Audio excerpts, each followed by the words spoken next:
কিভাবে বিরাট কোহলি এই বোলারের একটি ভুলের কারণে তার পুরো ক্যারিয়ারটা প্রায় ধ্বংস করে দিয়েছিলেন। চলুন প্রথম থেকে পুরো ঘটনাটি বলি। প্রথমে পরিচিত হন ওয়েস্ট ইন্ডিজের বোলার কেসরি উইলিয়ামের সাথে। যে কোনো ব্যাটারকে আউট করার পর তার নোটবুক সেলিব্রেশন করার একটি অভ্যাস আছে। 2017 সালে ভারত বনাম ওয়েস্ট ইন্ডিজের ম্যাচে বিরাট কোহলিকে আউট করার পর তিনি এমনটাই করেছিলেন। সম্ভবত এই বিষয়টি বিরাট কোহলির পছন্দ হয়নি। এর পরবর্তী সিরিজ যখন ভারত ও ওয়েস্ট ইন্ডিজের মধ্যে হয়, তখন একটি ম্যাচে ওয়েস্ট ইন্ডিজ প্রথম ব্যাট করে, যেখানে ওয়েস্ট ইন্ডিজের দল মাত্র দ্বিতীয় ওভারে তাদের প্রথম উইকেট হারিয়ে ফেলে। কিন্তু এরপরে এভিন লুইসের 17 বলে 40 রান, সিমরন হেডমায়ারের 41 বলে 56 রান এবং নন স্ট্রাইকার কাইরন পোলার্ডের 19 বলে 37 রানের সুবাদে ওয়েস্ট ইন্ডিজের দল 20 ওভারের শেষে 207 রান তোলে। এই লক্ষ্য তাড়া করতে নেমে এলেন রাহুল। দ্বিতীয় ওভারে 3টি 4 মেরে ভারতীয় দলের ভালো সূচনা করেন, কিন্তু এর মধ্যেই রোহিত শর্মা একটি বল ফ্লিক করতে গিয়ে মাত্র 8 রানে নিজের উইকেট দিয়ে দেন। এরপর ব্যাট করতে আসেন বিরাট কোহলি। তিনি প্রথম বলেই বিরাট কোহলি একটি সমস্যায় পড়েছিলেন। তিনি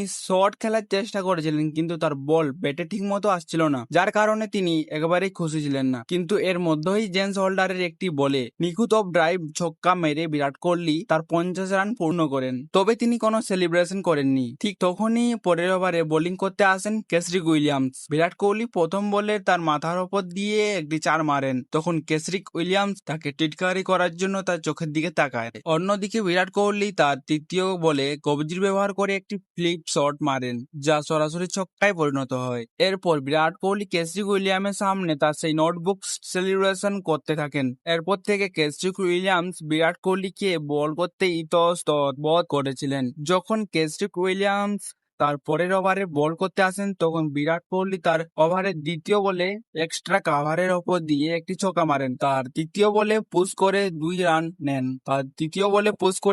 নেন এবং চতুর্থ বলে কাভারের ওপর দিয়ে একটি ছক্কা মেরে ভারতকে এই ম্যাচ জিতিয়ে দেন।